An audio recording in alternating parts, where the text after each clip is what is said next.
Everyone, तो आज मैं बात करूंगा एनसीएफ के बारे में। एनसीएफ 2005 राइट, आपका नेशनल करिकुलम फ्रेमवर्क के बारे में बात करूंगा। तो एनसीएफ है कि आपका एक सीडीपी का इंपॉर्टेंट टॉपिक है, जो आपका सीटेट हो गया, यूपी टेट हो गया। इस एग्जाम में क्या होता है, बार बार क्वेश्चन इससे आते रहते हैं कि एनसीएफ है क्या, इसके मेन थीम क्या है। ठीक है, अभी तक कितने एनसीएफ आपके आ चुके हैं। ठीक है, इन सब के बारे में क्या होता है, आपका एक क्वेश्चन को रिलेट करता है, आपका कहीं ना कहीं आता है। तो आज देखते हैं क्या है आपका एनसीएफ बेसिकली। तो अगर मैं एनसीएफ 2005 की बात करूं, तो एनसीएफ का कभी कभी फुल फॉर्म पूछ लेता है। एनसीएफ स्टैंड फॉर, एनसीएफ है क्या आपका, देखो एनसीएफ है क्या आपका राष्ट्रीय पाठ्यचर्या रूपरेखा। राइट, ये हिंदी में बात कर रहा हूं मैं, हिंदी में क्या आपका राष्ट्रीय पाठ्यचर्या रूपरेखा। अगर इंग्लिश में बात करूं तो क्या होता है आपका नेशनल करिकुलम फ्रेमवर्क 2005। ध्यान रखना, this is the full form of what, NCF. NCF का फुल फॉर्म कभी कभी पूछ लेता है आपका, एनसीएफ का फुल फॉर्म है क्या आपका, तो ये चीज ध्यान रखना, फर्स्ट पॉइंट। सेकेंड, देखो एनसीएफ को पब्लिश किसने किया था, एनसीएफ को पूछ लेता है कभी कभी किसने पब्लिश किया था, तो उसका नाम क्या आएगा आपका, एनसीएफ क्या होगा आपका, किसने पब्लिश किया था आपका NCF. NCF 2005 is what publish by what NCERT, ध्यान रखना, इन इंडिया, ध्यान रखना, एनसीईआरटी के द्वारा इसको पब्लिश किया गया था, नेशनल करिकुलम फ्रेमवर्क। ठीक है, अब इसका एम क्या है, इसका मेन थीम क्या है, एनसीएफ की जो आया है आपका 2005 में जो आया था, इसका मेन थीम क्या था, इसका मेन एम क्या था, ऑब्जेक्टिव क्या था एनसीएफ लाने के पीछे, उसका ऑब्जेक्टिव क्या था आपका कि लर्निंग विदाउट बर्डन, जो आपकी लर्निंग होनी चाहिए विदाउट बर्डन होनी चाहिए। ऐसा नहीं बच्चा बोझ के साथ पढ़ रहा है, बच्चे को क्या करना है, पढ़ाना विदाउट बर्डन। राइट, तो बच्चे का मेन थीम मीन्स, इस एनसीएफ का जो मेन थीम क्या था, लर्निंग विदाउट बर्डन मीन्स जो आप लर्निंग करो बट विदाउट बर्डन करो, ऐसा नहीं बोझ समझ के कोई चीज आप गेन कर रहे हो। ठीक है, तो एक छोटे बच्चे को क्या कराना है हमें कि उसको लर्निंग करानी है but without burden. Right, that means क्या करना है हमें, बच्चे को क्या करना है, कनेक्ट करना है आउटसाइड द वर्ल्ड, मीन्स जो क्लास की चीजें हैं उसको क्या करना है आपको, कोरिलेट करना किससे, outside the world, means class के बाहर की चीजों से को रिलेट करके आपको क्या करना पड़ेगा, पढ़ाना पड़ेगा। कि मीन्स क्लास में जो भी चीज पढ़ा रहे हो आप उसको क्या करो, आप कोरिलेट करो बाहर की चीजों से, तो बच्चा क्या करेगा, जल्दी सीखेगा। ठीक है, क्योंकि जो हमारा एजुकेशन सिस्टम है किस पे फोकस कर रहा है, चाइल्ड सेंटर एजुकेशन सिस्टम होना चाहिए, कि बच्चे को फोकस करके हमें पढ़ाना है, बच्चे के अकॉर्डिंग पढ़ाना है, कि बच्चा किस लेवल का उसके अकॉर्डिंग जाके हमें पढ़ाना है। ठीक है, तो हमारा मेन फोकस किस पे है, चाइल्ड पे है। तो बच्चे को कोई चीज पढ़ा रहे हो, कोई मैथ का सब्जेक्ट हो, कोई सब्जेक्ट है आपका, तो उसको क्या करो, कोरिलेट करो चीजें। ठीक है, जैसे मैंने बात किया कि आपको रेक्टेंगल बताना है बच्चे के बारे में, मैथ के बारे में रेक्टेंगल बताना है, तो आप चीजें को कोरिलेट करो कि जो आपका डोर है वह भी क्या आपका एक एग्जाम्पल है किसका, रेक्टेंगल का। तो चीजों को कोरिलेट करो किससे, आउटसाइड द वर्ल्ड। ठीक है, कि क्लास के बाहर की चीजों को कनेक्ट करो आपस में, जो क्लास में करा रहे हो और बाहर की चीजों को, तो बच्चा क्या करेगा, इजिली चीजों को समझेगा। ठीक है, तो इसका जो मेन एम था, ऑब्जेक्टिव क्या था, लर्निंग विदाउट बर्डन, मीन्स बिना बोझ के, कि जो आपका एजुकेशन सिस्टम में जो बच्चा सीख रहा है विदाउट बर्डन होना चाहिए, ऐसा नहीं बच्चा बोझ के साथ सीखे, ये रूल अप्लाई नहीं होगा। मीन्स यहाँ पे क्या होना चाहिए, लर्निंग विदाउट बर्डन होना चाहिए। नेक्स्ट पॉइंट क्या आपका, अभी तक कितने एनसीएफ आ चुके हैं आपके, 4 एनसीएफ है। तो फर्स्ट एनसीएफ कब पब्लिश हुआ था आपका, कभी कभी पूछ लेता है। तो फर्स्ट जो आपका एनसीएफ होता है 1975, ध्यान रखना, एनसीएफ 1975। ठीक है, अभी तक कितने आ चुके हैं आपके, 4 एनसीएफ है। तो फर्स्ट क्या था आपका 1975 में पब्लिश हुआ था। सेकेंड कब था आपका, एनसीएफ 1988 में हुआ था। थर्ड क्या था आपका, एनसीएफ 2000 था।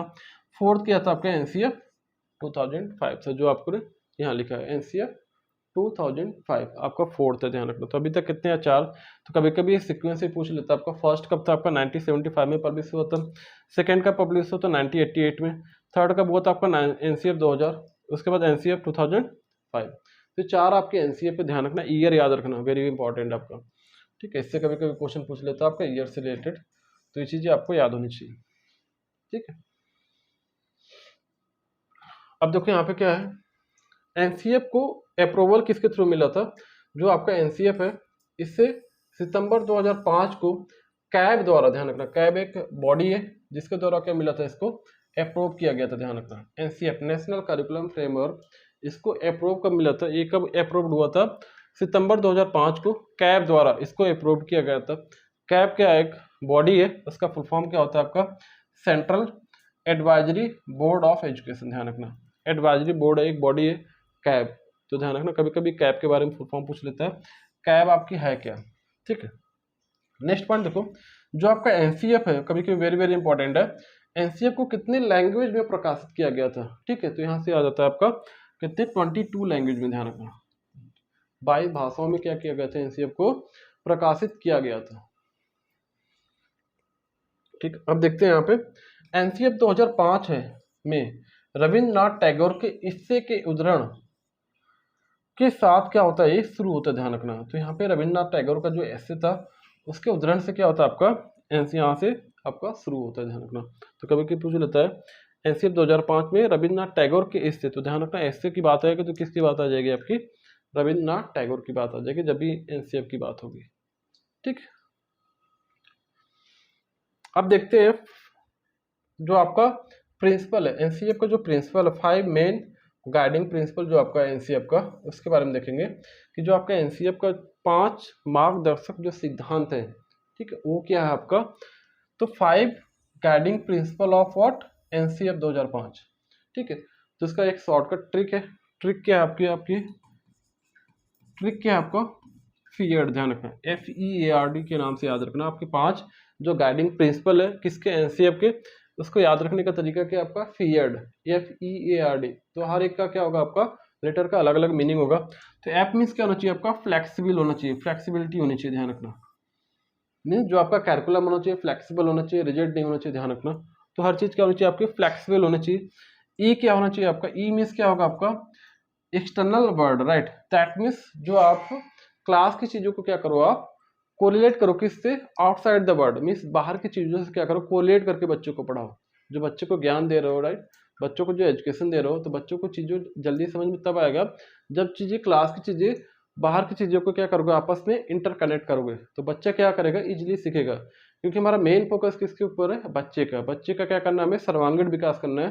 तो बच्चे को सर्वांगीण विकास के लिए क्या करना पड़ेगा आपको, उसको जो क्लास की चीजों को, क्लास की जो चीजें होंगी उसको बाहर से क्या करना पड़ेगा, आपको कोरिलेट करके पढ़ाना पड़ेगा। तो बच्चा अच्छे से समझेगा और हमेशा समझेगा, राइट, हमेशा के लिए उसको माइंड में फिटअप हो जाएगी चीजें।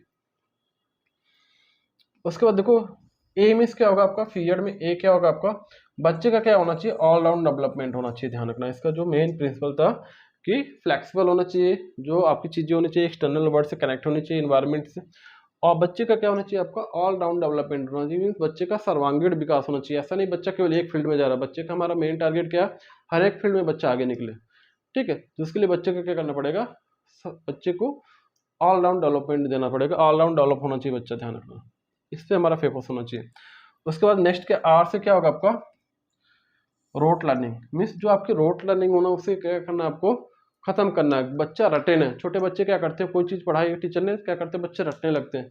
तो इससे हमारा फोकस नहीं जाना चाहिए, ध्यान रखना कि बच्चे को कोई चीज रटानी नहीं है कि बच्चा रट के और बोल के चला जाए, ठीक है, रट के एग्जाम में लिख दिया, ये अप्लाई नहीं होना चाहिए। कि बच्चा कोई चीज रटे नहीं, उसको समझे, समझ के साथ उसको उसको सॉल्व करे या लिखे, कि बच्चों को रटना नहीं है। तो एनसीएफ क्या करता है, इसको डिनाई करता है, मीन्स रोट लर्निंग को क्या करता है, ये नेगेटिव इम्पैक्ट देता है, ठीक है। तो रोट लर्निंग यहाँ पे क्या करना है, आपको खत्म करनी है। जो आपकी रोट लर्निंग रट्टे की जो विद्या है वो नहीं चलेगी अब, ठीक है। बच्चों को क्या करना पड़ेगा, आपको समझाना है, मीन्स रोट लर्निंग पे फोकस नहीं करना है, बच्चे का कॉन्सेप्ट क्लियर करना है। नहीं क्लियर हो रहा तो उसको बाहर चीजें से कनेक्ट करो, तब जाके बच्चे का कॉन्सेप्ट क्लियर हो। जैसे मैथ है, मैथ में कोई चीज पढ़ा रहा हो, सर्किल पढ़ा रहे हो, तो सर्किल के लिए क्या करो, आप एग्जाम्पल दो जो बच्चे ने देखी हो। छोटा बच्चा नहीं समझ पाता है, उसका डेवलपमेंट इतना माइंड का इतना नहीं होता है कि चीजों को समझ सके, तो उसको क्या करना पड़ता है, कनेक्ट करना पड़ता है चीजों को, ठीक है। तो सर्कल पढ़ाने के लिए आप कोई सर्कल का एग्जांपल दो, ठीक है। घर में जो रोटी बन रही क्या होती है आपकी, एक तरह से सर्कल शेप होती है, उस टाइप से एग्जांपल दो, ठीक है। रेक्टेंगल के बारे में बता रहे हो तो डोर के बारे में बताओ। आसपास की चीजें है, मोबाइल है, मोबाइल के बारे में बताओ कि मोबाइल का शेप कैसा होता है आपका, रेक्टेंगल साइड का होता है कि आयतकार होता है। तो बच्चा क्या होता है, देखेगा तो थोड़ा जल्दी समझेगा कि अच्छा शेप ऐसा होता है, जिसकी शेप में क्या होता है, जैसे रेक्टेंगल आपका, रेक्टेंगल में क्या होगा, आपकी आमने सामने की भुजा क्या होगी, बराबर होगी। तो बच्चा देख के भी चेक कर लेगा कि मोबाइल का जो शेप है उसमें जो आमने सामने की क्या है, जो लेंथ है क्या आपकी इक्वल है, जो विड्थ है ये भी क्या आपके आपस में इक्वल है। तो आप बताओ कि बच्चा जल्दी गेन करेगा, ठीक है। चीज़ों देख के क्या करेगा, जल्दी समझेगा। ऐसा नहीं बच्चे ने रट लिया, अच्छी सामने की भुजा बराबर है, रटना नहीं है, उसको समझाना है। उसके बाद क्या होनी चाहिए बच्चे के पास, डेमोक्रेटिक डेमोक्रेटिक वैल्यू होनी चाहिए, ध्यान रखना। तो ये 5 क्या आपके सिद्धांत है, किसके, 5 क्या आपके गाइडिंग प्रिंसिपल है, सिद्धांत बोल सकते हो किसके, एनसीएफ के, ठीक है, एनसीएफ 2005 के। तो उसको याद करने का तरीका क्या है, फीएड, ध्यान रखना, FEARD, ये ट्रिक है, फीएड याद रखो, आपका कॉन्सेप्ट क्लियर होगा, ठीक है, उससे आपको सारी चीजें पता हो जानी, पता होगी, ठीक है। तो ये क्या हो गया, आपके 5 प्रिंसिपल है किसके, एनसीएफ के। अब उसके बाद जो आपका नेक्स्ट टॉपिक होगा क्या होगा, आपका एनईपी होगा, ठीक है। तो आज के लिए इतना ही। So that's all for today, thank you.